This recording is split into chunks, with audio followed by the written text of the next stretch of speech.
Oui, c'est avec tristesse et nostalgie que j'ai appris le 14 juin dernier le départ de Roger Béteille, doublement membre de notre Académie, fondateur et membre d'honneur. Né le 28 août 1921 à Vors, dans l'Aveyron, Roger Béteille entre à Polytechnique en 1940. À l'époque, c'était à Lyon. J'en ai parlé avec sa petite-fille, que je suis heureux d'accueillir aujourd'hui. Je sais qu'il y a d'autres membres de sa famille dans la salle et je voudrais leur dire combien nous sommes heureux de les voir aujourd'hui pour pouvoir parler de leur cousin et grand-père, parce que c'était vraiment une très belle personnalité. Bon, il a choisi à sa sortie de l'X, il a choisi le corps des ingénieurs militaires de l'air. Tout ça se passait pendant la guerre, donc avec des organisations un petit peu différentes que celles que l'on a connues au-delà de l'année 45, ce qui fait que après Super Héros qu'il a fait, j'ai du mal à saisir exactement dans quel contexte. Il part à Toulouse pour franchir la ligne de démarcation et aller travailler à la SNCAZ. Et là, il va, pendant un certain nombre d'années, il va travailler comme ingénieur puis navigant d'essai au programme Armagnac et Caravelle. Bon, je rappelle, mais c'est simplement un petit point, que sur l'Armagnac, il était dans l'avion qui a eu un accident au moment des essais en vol à la suite d'un problème de maintenance sur les volets qui fait qu'il y avait eu quand même des morts, mais Roger Béteille s'en était sorti. Et après ceci, il va quitter Toulouse en restant toujours dans la même entreprise qui viendra Sud Aviation. Il est nommé directeur des études de la division engins-espace de Sud Aviation à Cannes, où il va rester 10 ans. Ensuite, l'année 1967, lorsqu'il va quitter, il va marquer son entrée dans la coopération Airbus. Au départ, directeur du programme à Sud Aviation, il intègre l'entreprise commune Airbus Industrie dès sa création en 1970 jusqu'à son départ en retraite en 1985 en tant que directeur technique, puis directeur général et enfin administrateur gérant. C'est dans cette coopération Airbus que Roger Béteille va donner la pleine mesure de toutes ses qualités en édifiant l'assise sur laquelle repose la réussite actuelle d'Airbus. En particulier, son expérience passée lui permet de corriger les faiblesses qui ont été rencontrées lors du programme Caravelle, et je citerai ici deux types d'exemples. Le premier, qui est parce que c'était tout à fait nouveau à l'époque, et on a eu du mal à l'accepter un petit peu, c'est-à-dire la mise en œuvre, dès le départ, lorsqu'on édifie un nouveau produit, la mise en œuvre d'une politique de produits répondant aux évolutions des besoins des clients. Ainsi, la Caravelle n'a pas eu de succès parce qu'on est resté toujours au niveau de sa définition de base sans apporter les modifications qui auraient permis d'élargir le marché. Ainsi, à chaque lancement d'un nouveau produit est associée une définition de l'avion déclinable en version dérivée. Et ainsi, le programme A320 en est la réussite la plus remarquable. Avec toutes ces extensions et tous les succès, et lorsqu'on voit aujourd'hui le succès d'Airbus avec côté des difficultés de Boeing, eh bien on se rend compte que la conception initiale des deux avions n'a pas été identique. L'un est capable de continuer à vivre et l'autre est dans une période quand même très difficile. En phase de production, il promut aussi, au-delà donc de sa conception initiale, il promut une politique d'amélioration des produits existants en vue d'élargir le marché. C'est ainsi qu'on va passer d'une version d'abord A300, ensuite une version A300B, et qui va se terminer au moment des livraisons par les versions A300B2 et A300B4 du premier avion de l'avion, et ceci répondant, disons, aux demandes des clients. Ensuite, le deuxième point sur lequel il va porter une attention très très importante, qui va être un des éléments aussi de la réussite du programme, c'est la mise en place de services de qualité dans les domaines sous-équipés auparavant de la prévente et de la formation.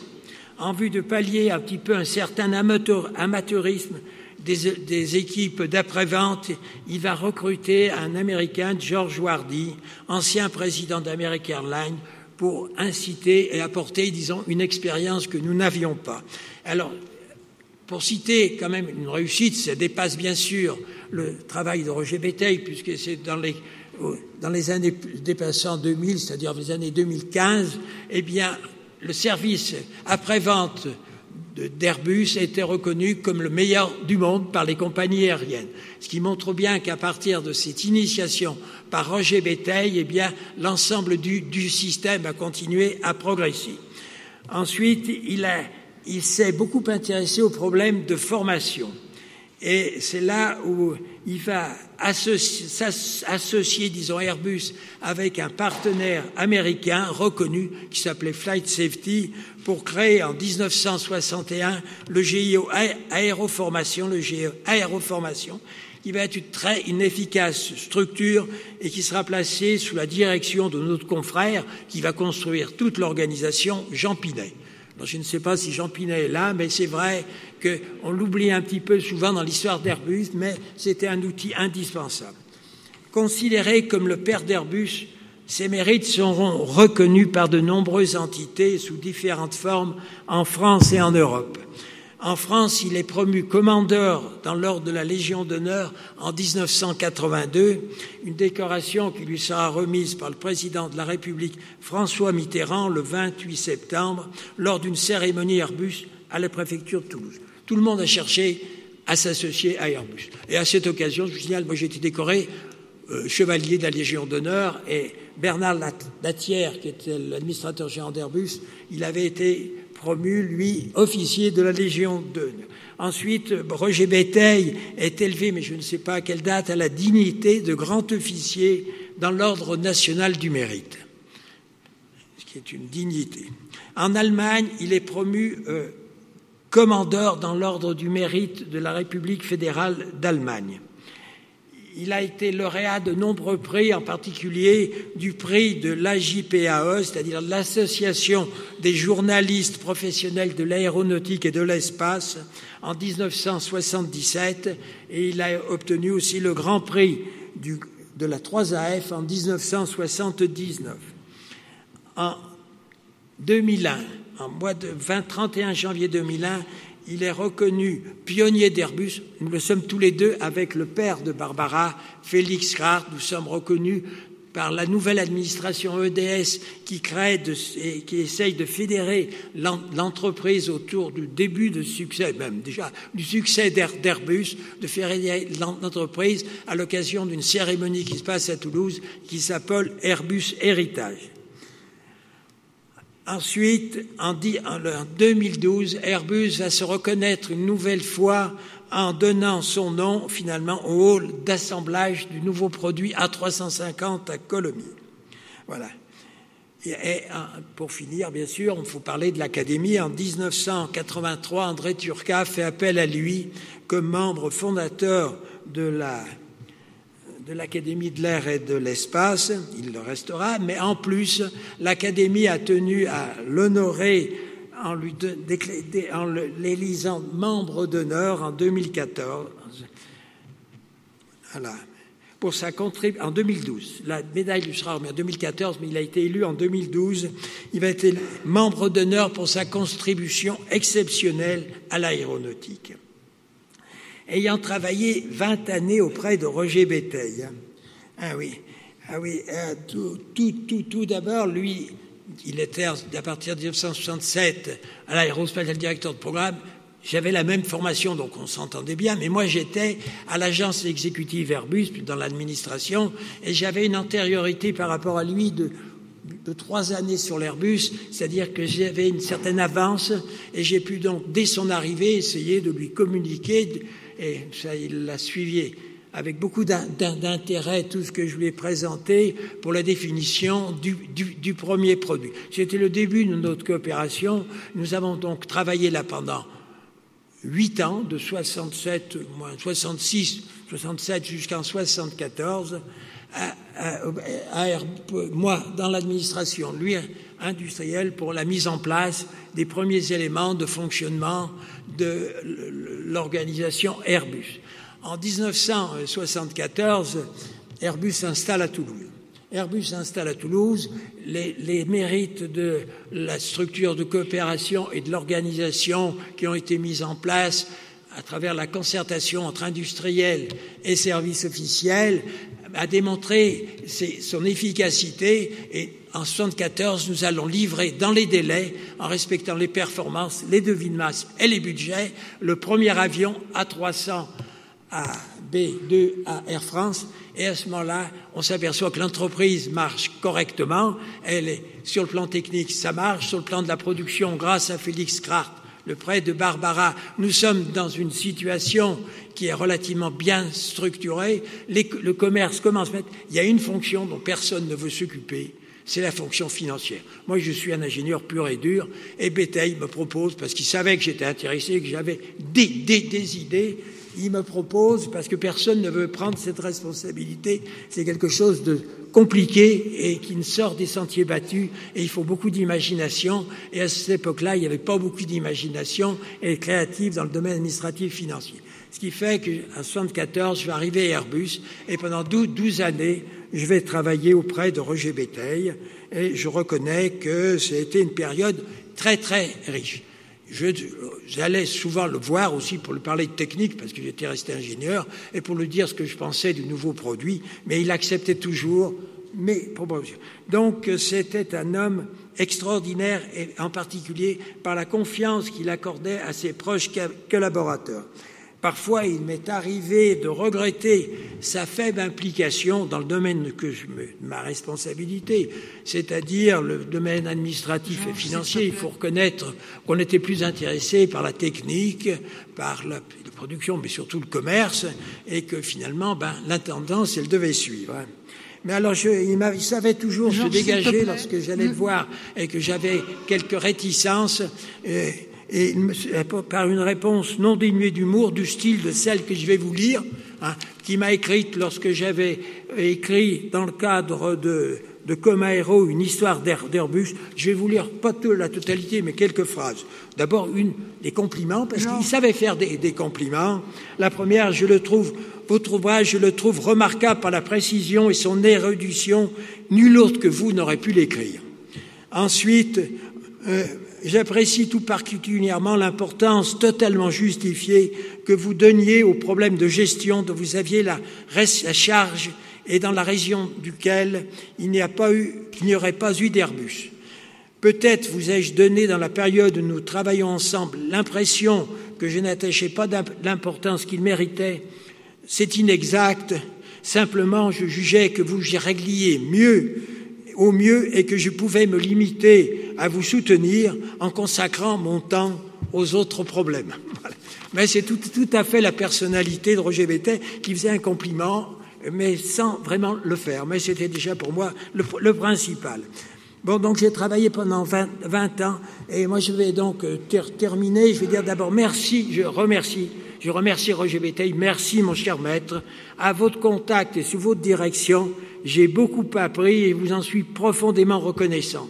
Lors de nos dernières rencontres à Lausanne, à l'occasion de la séance de l'Académie en Suisse, le 9 octobre 2014, je vous ai revu et je vous ai remis le diplôme de membre d'honneur de l'Académie.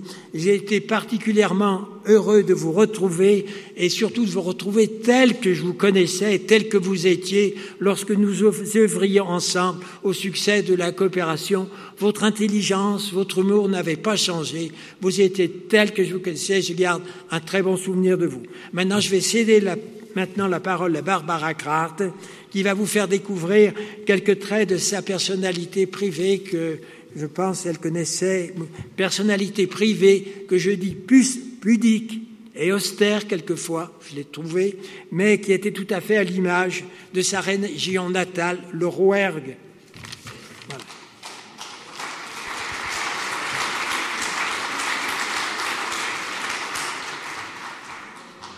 Merci Georges.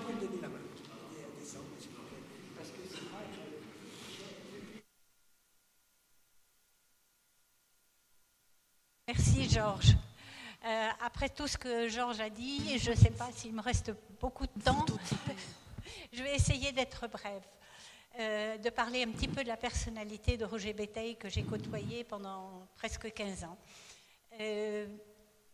Roger Béteille était connu comme étant, cela a été dit tout à l'heure, l'homme à la cravate blanche.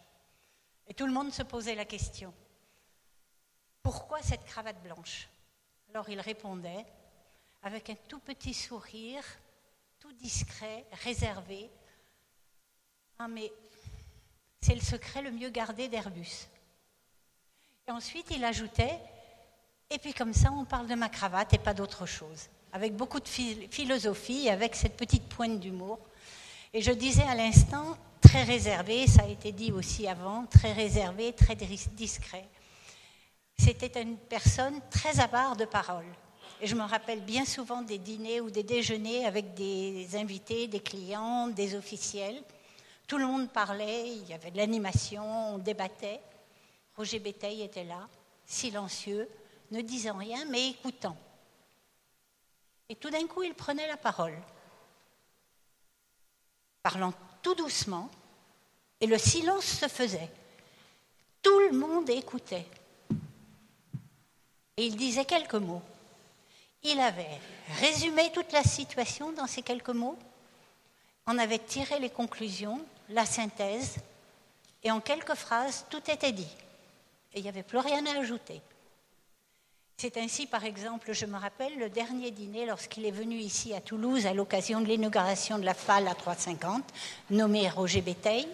C'était en octobre 2012.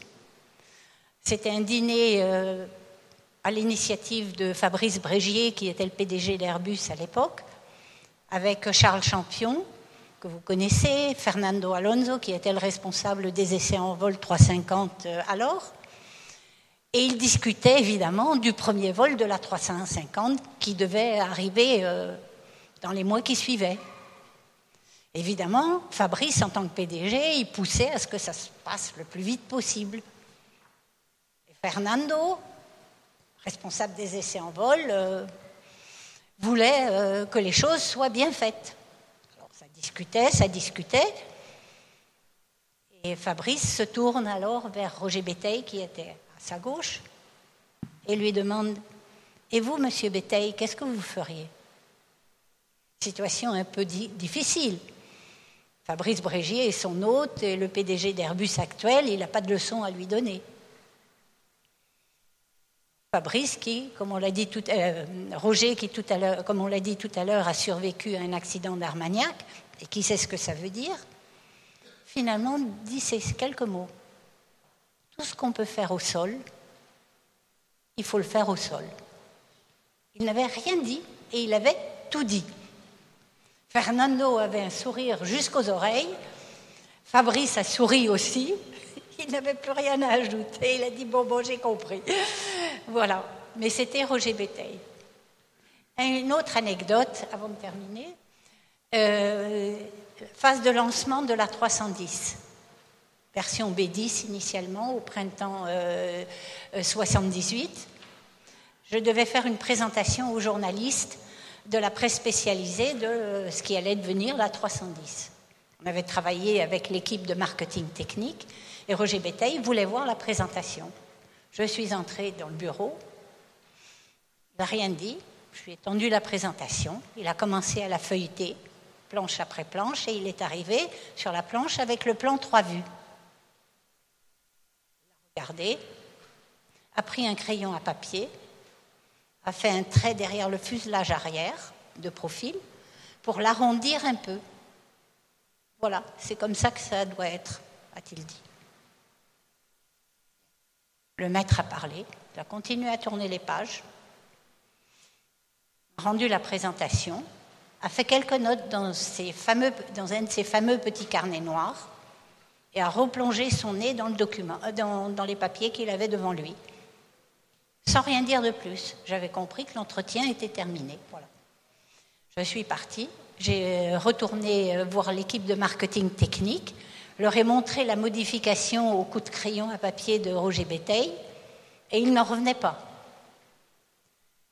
Roger Béteille avait redessiné le fuselage arrière pour répondre aux besoins ou à la demande d'un client, pour ajouter un conteneur de plus dans la soute arrière.